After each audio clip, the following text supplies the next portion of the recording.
ശ്രമിക്കുന്നത് എങ്കിൽ ആ വിധത്തിലുള്ള സമീപനം ഇവിടെ സകല കൊള്ളക്കാരും മെത്രാൻ വേഷധാരികളായി വന്ന് വീടുകൾ കൊള്ളയടിക്കും എന്ന് ഓർമ്മപ്പെടുത്താൻ ആഗ്രഹിക്കുകയാണ്. ഏത് മനുഷ്യൻ ഏത് കസേരയിൽ ഇരിക്കുന്നു എന്നുള്ളതല്ല പ്രശ്നം, എന്ത് ചെയ്യുന്നു എന്നുള്ളതാണ്. ഏത് വലിയ കസേരയിൽ ഇരുന്നാലും കോടികൾ കുംഭകോണം നടത്തുകയും അല്ലെങ്കിൽ വീടുകൾ കയ്യേറുകയും ഉൽപ്പന്നങ്ങൾ മോഷ്ടിച്ചു കൊണ്ടുപോവുകയും ചെയ്യുന്ന ശൈലി അവലംബിക്കുന്നുവെങ്കിൽ അവർക്കുള്ള സ്ഥാനം എവിടെയാണ് എന്ന് തിഹാർ ജയിൽ നമ്മെ സാക്ഷ്യപ്പെടുത്തുന്നുണ്ട്. ഈ ശൈലി തുടരുവാൻ തക്കവണ്ണം സർക്കാർ ശ്രമിക്കുന്നില്ല എങ്കിൽ വീടുള്ളത് ഒരു നിമിഷം വളരെ ശ്രദ്ധയോടെ പരിശോധിച്ചാൽ നമുക്ക് മനസ്സിലാകുന്നതാണ്. 30 വർഷം മലങ്കര സഭയിൽ അഭിപ്രായ ഐക്യക്കുറവുണ്ടായിരുന്നു എന്നുള്ളത് ശരിയാണ്.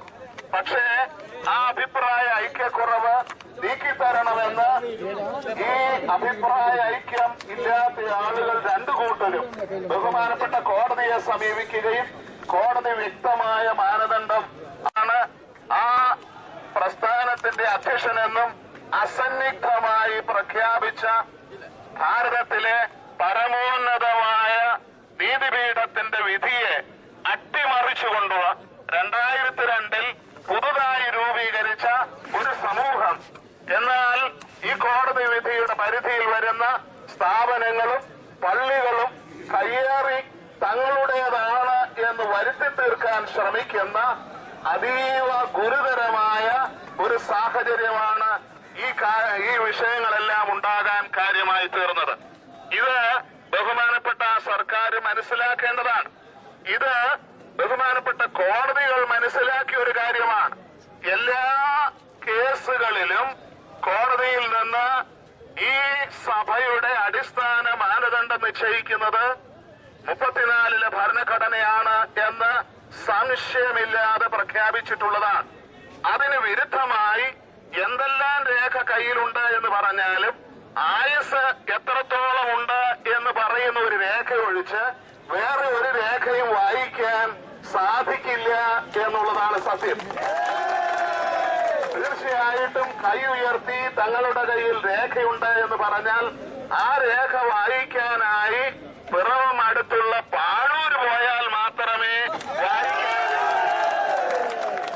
അതിനപ്പുറത്ത് ഒരു കോടതിയിലും ഈ രേഖ വായിക്കാൻ സാധ്യമല്ല. കാരണം കോടതികൾ ആ രേഖയല്ല വായിക്കുന്നത്, രേഖാമൂലം ഔദ്യോഗികമായി എഴുതപ്പെട്ട രേഖകളാണ്, കയ്യിൽ വരഞ്ഞിരിക്കുന്ന രേഖകളല്ല എന്ന് ദയവ് ചെയ്ത് മനസ്സിലാക്കാനുള്ള വിവേകം, തിരിച്ചറിവ് ഈ സമൂഹത്തിന് ഉണ്ടായില്ലെങ്കിൽ പോലും സർക്കാരിനുണ്ടാകണമേ എന്ന വിനീതമായ അഭ്യർത്ഥനയാണ് നടത്തുന്നത്.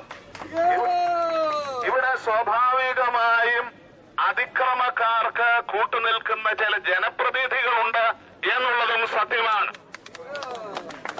പിറവത്ത് നിന്ന് ജയിച്ചുപോയ ഒരു ജനപ്രതിനിധി മന്ത്രി കസേരയിൽ ഇരുന്നു തുടങ്ങുന്നതിന് മുമ്പേ വിജിലൻസ് കേസുകളിൽ പ്രതിയായ ഒരു ജനപ്രതിനിധി ഇതിനു വേണ്ടി ഒത്താശ ചെയ്യുന്നു എന്നുള്ളത് ഏത് വിഭാഗത്തിലുള്ള ആളുമായിട്ടാണ് അദ്ദേഹം കൂട്ടുകൂടുന്നത് എന്നുള്ളത് വളരെ വ്യക്തമാക്കുന്ന കാര്യമാണ്.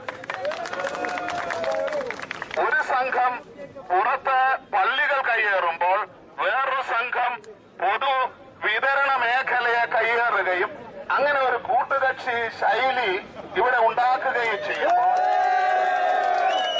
സ്വാഭാവികമായും നീതി നടപ്പാകാതെ വരുന്നു.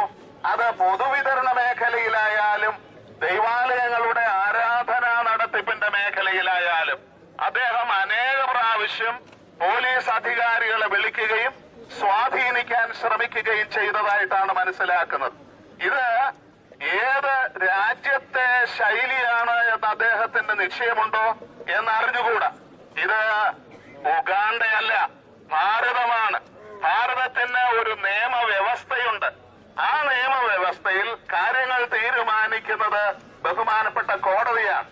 ആ കോടതിയുടെ നിർദ്ദേശത്തിന് വിധേയമായി പോലീസ് അധികാരികൾ കാര്യങ്ങൾ നിർവഹിക്കാൻ ശ്രമിക്കുമ്പോൾ അതിനെ തകിടം മറിക്കാനോ അട്ടിമറിക്കാനോ ലക്ഷ്യം വെച്ചുകൊണ്ട് ശ്രമിച്ചാൽ അടുത്ത വോട്ട് അധികം വരാതെ വൈകും എന്ന് ദയവ് ചെയ്ത് മനസ്സിലാക്കണം എന്ന് ഓർമ്മപ്പെടുത്തുകയാണ്.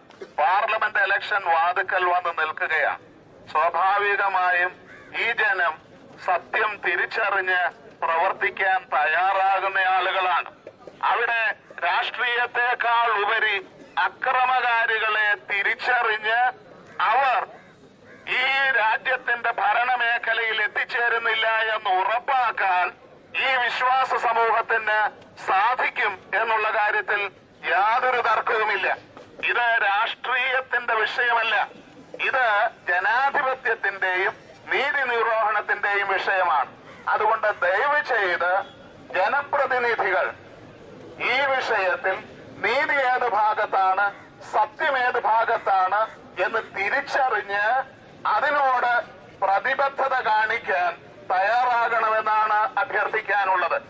ഏറ്റവും കുറഞ്ഞത് മിണ്ടാൻ പറ്റില്ല എങ്കിൽ അത് എങ്കിലും പറയാനും ഉപദ്രവിക്കാതിരിക്കാനും തയ്യാറാകണം എന്ന് വിനയപൂർവ്വം അഭ്യർത്ഥിക്കുകയാണ്.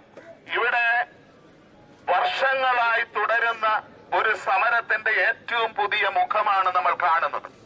ജനത്തിന് ക്ഷമ നശിക്കുകയാണ്. എന്നാലും പരമാവധി ക്ഷമിക്കണമെന്ന് ആഹ്വാനം ചെയ്യുന്ന ഒരു സഭയാണ് മലങ്കര ഓർത്തഡോക്സ് സഭ.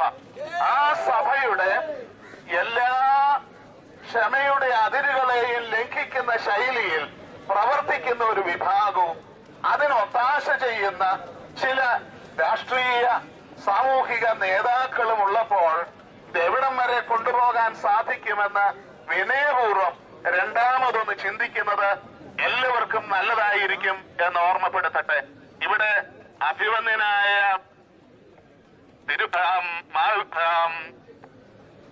നിരണം ഭദ്രാസനത്തിന്റെ മെത്രാപോലീത്ത ഇവിടെ സന്നിഹിതനാണ്. കഴിഞ്ഞ നിയമസഭാ ഇലക്ഷനിൽ മലങ്കര സഭയോട് കാണിച്ച നീതി നിഷേധത്തിന്റെ ഫലം എന്തായിരുന്നുവെന്ന് അദ്ദേഹത്തിന് വ്യക്തമായി പറയാൻ സാധിക്കും. ഇവിടത്തെ രാഷ്ട്രീയ നേതാക്കന്മാർക്ക് അത് തിരിച്ചറിവുണ്ടാക്കി കാണും എന്നാണ് ഞാൻ പ്രതീക്ഷിക്കുന്നത്. ഇത് ആവർത്തിക്കാതിരിക്കാനുള്ള വിവേകം രാഷ്ട്രീയ നേതൃത്വം കാണിക്കണം എന്ന് വിനയപൂർവ്വം ഓർമ്മപ്പെടുത്തുകയാണ്. ആര് ജയിക്കണം ആര് തോൽക്കണം എന്നല്ല ഇവിടുത്തെ വിഷയം. ഇവിടുത്തെ പ്രധാന വിഷയം ഒരു ജനസമൂഹത്തിന്റെ നീതിപൂർവമായ അവകാശങ്ങൾക്കെതിരെ മുഖം തിരിഞ്ഞു നിൽക്കുന്ന ഒരു സമൂഹമുള്ളപ്പോൾ ആ സമൂഹം ഒരു കാരണവശാലും ഭരണ നേതൃത്വത്തിൽ വരുന്നില്ല എന്ന് ഉറപ്പാക്കാനുള്ള ഉത്തരവാദിത്വം ഈ രാജ്യത്തെ രാഷ്ട്രീയ നേതൃത്വത്തിനുണ്ട് എന്ന് ഓർമ്മപ്പെടുത്തുക മാത്രമാണ് ചെയ്യുന്നത്. ഇത് ഏറ്റവും ക്രൂരമായ ഒരു പ്രവൃത്തിയാണ്. എല്ലാ അധികാരവും തങ്ങൾക്കാണ് എന്ന് പറയുമ്പോൾ എന്തിനാണ് പിന്നെ പാതിരാത്രിക്ക് കള്ളനെ പോലെ കൊലയാളിയായി അകത്ത് കയറി അധികാരം സ്ഥാപിക്കാൻ ശ്രമിക്കുന്നത് എന്ന് ഇവർക്ക് ഈ അക്രമകാരികളോട് ചോദിക്കാനുള്ള ധാർമ്മികമായ ബാധ്യതയുണ്ട് എന്നാണ് ഞാൻ വിശ്വസിക്കുന്നത്. അത് ഈ രാജ്യത്തെ നീതിന്യായ വ്യവസ്ഥയോട്, ഈ രാജ്യത്തെ ധാർമ്മിക ബോധത്തോട്, ഈ രാജ്യത്തെ പൊതുജനങ്ങളുടെ നീതിബോധത്തോട് ചെയ്യുന്ന ഏറ്റവും വലിയ അതിക്രമമാണ് എന്നുള്ളത് തിരിച്ചറിയാൻ ഈ രാജ്യത്തെ ഭരണ നേതൃത്വത്തിന് സാധിക്കേണ്ടതാണ്. ഇത് വാസ്തവത്തിൽ ഒരു സൂചന മാത്രമാണ്. ഇതേ രീതിയിലാണ് കാര്യങ്ങൾ മുന്നോട്ട് കൊണ്ടുപോകാൻ ഈ 2002 പുത്തൻകുരിശ് സൊസൈറ്റി സഭ എന്ന് വിളിക്കപ്പെടുന്ന വിഭാഗം ശ്രമിക്കുന്നത് എങ്കിൽ സ്വാഭാവികമായും ഈ ലോകത്തിന്റെ മുഖത്ത് നിന്ന് ഇല്ലാതെയാകുന്ന ആ സമയം അതിവിദൂരമല്ല എന്ന് ഓർമ്മപ്പെടുത്താൻ ശ്രമിക്കുകയാണ്. ഇത് അക്രമത്തിലൂടെ സംഭവിക്കുന്ന ഒരു കാര്യമല്ല, മറിച്ച് ധാർമ്മികമായി മരണപ്പെടുന്ന ഒരു സമൂഹത്തിന്റെ മരണവെപ്രാളമാണ് ഈ കാണുന്നത് എന്ന് തിരിച്ചറിയാൻ ഇവർക്ക് തന്നെ സാധിക്കേണ്ടതാണ്. ഓർത്തഡോക്സുകാര് ഒരാളുമില്ലാത്ത ഒരു സ്ഥലത്ത് ഒരിക്കലും ഞങ്ങൾ അതിക്രമിച്ചു കയറി. എന്തെല്ലാം അവകാശം കോടതി തന്നാൽ പോലും ബഹളമുണ്ടാക്കാനോ കൈയടക്കാനോ ഇതുവരെയും ശ്രമിച്ചിട്ടില്ല എന്നുള്ളതിന് ചരിത്രം സാക്ഷിയാണ്. ഈ രാജ്യത്തെ പൊതുജനം സാക്ഷിയാണ്. മറിച്ച് യാതൊരു അവകാശവുമില്ലാത്തിടത്ത് അതിക്രമിച്ചു കയറി ഇത് തങ്ങളുടേതാണ് എന്ന് വരുത്തി തീർക്കാൻ രാത്രിയുടെ മറവിൽ, ഇരുട്ടിന്റെ മറവിൽ പ്രവേശിക്കുമ്പോൾ അത് ഒരിക്കലും ഒരു സമൂഹമായി നിലനിൽക്കാനുള്ള അവകാശം ഉറപ്പാക്കുന്നില്ല എന്നുള്ളത് വ്യക്തമാണ്. രാത്രിയിലാണ് ഇത് കയറുന്നത്. അന്ധകാരത്തിന്റെ സന്തതികളാണിത്. അന്ധകാരത്തിന്റെ സന്തതികൾ പൈശാചിക സന്തതികളാണ്. ഇത് ലോകത്തിന്റെ മുഴുവൻ രക്ഷയ്ക്ക് വേണ്ടി അവതരിച്ചിട്ടുള്ള യേശുതമ്പുരാൻ വളരെ വ്യക്തമായി 2000 വർഷങ്ങൾക്ക് മുമ്പ് പറഞ്ഞിട്ടുള്ള കാര്യമാണ്. കള്ളൻ വരുന്നത് പുറംവാതിലിലൂടെയാണ്. ഗേറ്റ് അടച്ചിരിക്കുമ്പോൾ മതില് ചാടി വാതിൽ തല്ലിപ്പൊളിച്ച് അകത്ത് കയറുന്നവൻ ഒരിക്കലും ഇടയനല്ല, അവകാശിയല്ല, ആടുകളെ കരുതുന്നവനുമല്ല. കുറെ വർഷങ്ങൾക്ക് മുമ്പ് ബാംഗ്ലൂരിലുള്ള ഒരു ഇടവകയിലെ ആളുകൾ അവിടത്തെ വികാരിയെ കുറിച്ച് പരാതി പറയാനായിട്ട് മെത്രാപ്പോലീത്തായുടെ അടുത്തിരുന്നു. ഒരു പ്രൊട്ടസ്റ്റന്റ് സഭയിലെ വിഷയമാണ്. അവിടെ ചെന്നപ്പോൾ അച്ഛനെ കുറിച്ച് പരാതി പറഞ്ഞ ആളുകളോട് മെത്രാൻ പറഞ്ഞു, അദ്ദേഹം നിങ്ങളുടെ ഇടയനാണ്, നിങ്ങൾ അദ്ദേഹത്തിന്റെ ആടുകളാണ്, അതുകൊണ്ട് കുറെയൊക്കെ ക്ഷമിക്കണമെന്ന് പറഞ്ഞു. അപ്പോ ആളുകൾ പറഞ്ഞു, പിതാവേ, ആടുകളാകുന്നതിന് കുഴപ്പമില്ല, പക്ഷെ മട്ടനാകുന്നു എന്നുള്ളതാണ് ഞങ്ങളുടെ ഗതികേട്. ഓരോരോ വശം കീറി മുറിച്ച് തിന്നുകൊണ്ടിരിക്കുകയാണ്. മലങ്കര ഓർത്തഡോക്സ് സഭയെ സാവകാശം അല്പാൽപമായി കീറി മുറിച്ച് അവനവന്റെ സ്ഥാനമോഹത്തിനും സാമ്പത്തിക നേട്ടത്തിനും വേണ്ടിയിട്ട് ഭക്ഷിച്ചുകൊണ്ടിരിക്കുകയാണ് ഈ വർഗം. അദ്ദേഹം ഉപവാസം അനുഷ്ഠിക്കുന്നു എന്നാണ് പറയുന്നത്. കൂടെ വസിക്കുകയാണ്. ആരുടെ കൂടെ എന്നുള്ള ചോദ്യം മാത്രമേ ബാക്കിയുള്ളൂ.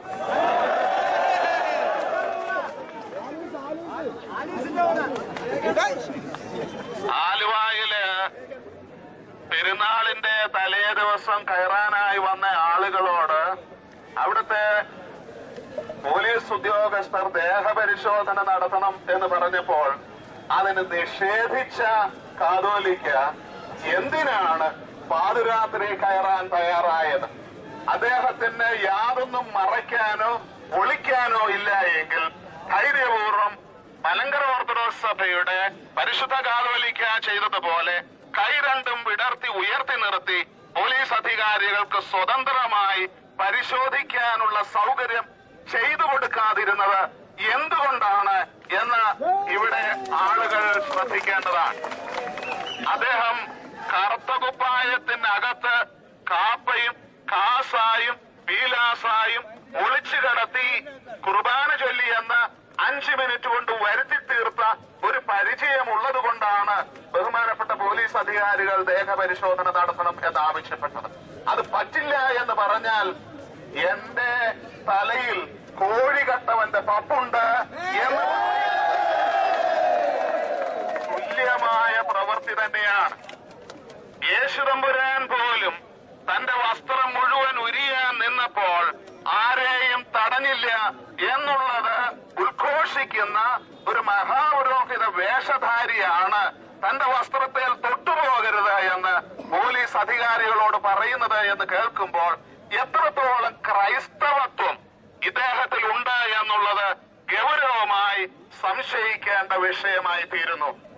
യാതൊരു ക്രൈസ്തവ മാനദണ്ഡങ്ങളും പാലിക്കാതെ ഏറ്റവും അക്രൈസ്തവും പൈശാചികവും നീചവുമായ പ്രവൃത്തി ചെയ്യുന്ന ഈ ആളുകളെ ഈ രാജ്യത്തെ ആരെങ്കിലും സംരക്ഷിക്കാനോ പിന്തുണയ്ക്കാനോ ശ്രമിക്കുന്നുവെങ്കിൽ അത് അവരെ സംബന്ധിച്ചിടത്തോളം അന്ത്യത്തിന്റെ ആരംഭമാണ് എന്ന് വിനയപൂർവ്വം ഓർമ്മപ്പെടുത്താൻ ശ്രമിക്കുകയാണ്. ഇവിടെ കൂടി വന്നിരിക്കുന്ന ജനം ഒരു നേതൃത്വം നിർദ്ദേശിക്കുന്നുവെങ്കിൽ എന്ത് അതിക്രമവും കാണിക്കാൻ തയ്യാറാണ്. പക്ഷേ മലങ്കര സഭ അത്തരമൊരു നേതൃത്വത്തെ ഒരിക്കലും സൃഷ്ടിച്ചിട്ടില്ല. അത്തരമൊരു ശൈലിയിൽ തന്റെ അനുയായികളെ ഒരിക്കലും മുന്നോട്ട് നയിക്കുകയുമില്ല. എന്നാൽ ഇവിടെ സമാന്തരമായി പ്രവർത്തിക്കുന്ന യാക്കോബായ പുത്തൻകുരിശ് അസോസിയേഷൻ സഭയുടെ നേതൃത്വം ആളുകളെ രാത്രിയുടെ മറവിൽ വിളിച്ച് അക്രമത്തിന് ഒരുക്കുന്ന ദയനീയമായ, ഏറ്റവും ക്രൂരമായ, അപഹാസ്യമായ, ഇനി അപ്പുറത്തേക്ക് എന്തെല്ലാം നിഷേധവാക്കുകൾ ഉപയോഗിക്കാവോ ആ വിധത്തിലെല്ലാം പ്രവർത്തിക്കുന്ന ഒരു നേതൃത്വമായി അധപ്പതിക്കുമ്പോൾ സ്വാഭാവികമായും എന്ത് മാനദണ്ഡമാണ് ഈ മനുഷ്യർക്കുള്ളത് എന്ന് ചിന്തിക്കേണ്ടി വരും. ഇവിടെ സന്നിഹിതരായിരിക്കുന്ന ബഹുമാനപ്പെട്ട മാധ്യമ പ്രവർത്തകർ ശ്രദ്ധിക്കേണ്ട ഒരു കാര്യമാണ്. പല ടെലിവിഷൻ ചാനലുകളിലും രാത്രി 10 മണിക്ക് ഈ രാജ്യത്ത് നടക്കുന്ന അക്രമങ്ങളെക്കുറിച്ചും കൊലപാതകങ്ങളെക്കുറിച്ചും റിപ്പോർട്ട് നൽകാറുണ്ട്. ആ കൂട്ടത്തിൽ ഈ റിപ്പോർട്ടും കൂടെ ആലുവയിൽ റിപ്പോർട്ടും കൂടെ ചേർക്കുന്നത് ഉചിതമായിരിക്കും എന്ന് വിനയപൂർവ്വം ഓർമ്മപ്പെടുത്തുകയാണ്. ആലുവയിൽ അനേക അക്രമങ്ങൾ നടക്കുന്ന ഒരു സമയമാണ്. ആ അക്രമങ്ങളുടെ കൂട്ടത്തിൽ, ആ കൊലവിളികളുടെ കൂട്ടത്തിൽ, ആ കയ്യേറ്റങ്ങളുടെ കൂട്ടത്തിൽ, ആ മോഷണങ്ങളുടെ കൂട്ടത്തിൽ പുത്തൻകുരിശ് സൊസൈറ്റി നേതൃത്വം നൽകിയ ഒരു അക്രമവും, ഒരു കയ്യേറ്റവും, ഒരു കൊലപാതക ശ്രമവും നടന്നിട്ടുണ്ട് എന്നും അതിന്റെ വിശദാംശങ്ങൾ ഇന്നതാണ് എന്നും ലോകത്തോട് അറിയിക്കാനുള്ള ബാധ്യത നിങ്ങൾക്കുണ്ട് എന്ന് വിനയപൂർവ്വം ഓർമ്മപ്പെടുത്തട്ടെ. ഇതുവരെയും ഈ കാര്യത്തിൽ വളരെ സത്യസന്ധമായ നിലപാടാണ് മാധ്യമങ്ങൾ സ്വീകരിച്ചിട്ടുള്ളത് എന്നുള്ളത് നന്ദിപൂർവ്വം ഓർക്കുകയാണ്. രാവിലെ 6 മണി മുതലുള്ള എല്ലാ വാർത്താ ചാനലുകളും ശ്രദ്ധിച്ച ഒരാളാണ് ഞാൻ. എല്ലായിടത്തും വളരെ സത്യസന്ധമായ വാർത്തയാണ് ഇത് സംബന്ധിച്ച് നൽകിയിട്ടുള്ളത്. ഇത് തിരിച്ചറിയാൻ നിങ്ങൾക്ക് സാധിച്ചു എന്നുള്ളത് ഇവിടുത്തെ ജനാധിപത്യ ബോധം നിങ്ങളെ നയിക്കുന്നു എന്നുള്ളതിന്റെ ഉത്തമമായ ദൃഷ്ടാന്തമാണ്. അത് തുടർന്നും ഉണ്ടാവുകയും അങ്ങനെ ഈ ക്യാൻസർ ഈ രാജ്യത്ത് നിന്ന്, ഈ ക്രൈസ്തവ സമൂഹത്തിൽ നിന്ന് ഇല്ലാതെയാകുന്നു എന്ന് ഉറപ്പാക്കാൻ നിങ്ങളുടെ സഹായവും വളരെ വിനയപൂർവ്വം ആഗ്രഹിക്കുകയാണ്, പ്രതീക്ഷിക്കുകയാണ്. ഈ കൂടി വരുന്നിരിക്കുന്ന ജനം വേറെ പണിയൊന്നും ഇല്ലാത്തത് കൊണ്ട് വന്നതല്ല. കോതമംഗലത്ത് നിന്നോ പുത്തൻകുരിശിൽ നിന്നോ ഡെയിലി ബാറ്റ കിട്ടിയത് കൊണ്ട് വന്നതുമല്ല. ഇത് കൊലയാളി സംഘമായ കേപ്പായുടെ ആളുകളുമല്ല. വളരെ ഉത്തരവാദിത്വ ബോധമുള്ള ഈ രാജ്യത്തെ പൗരന്മാരാണ് ഇവിടെ കൂടി വന്നിരിക്കുന്നത്.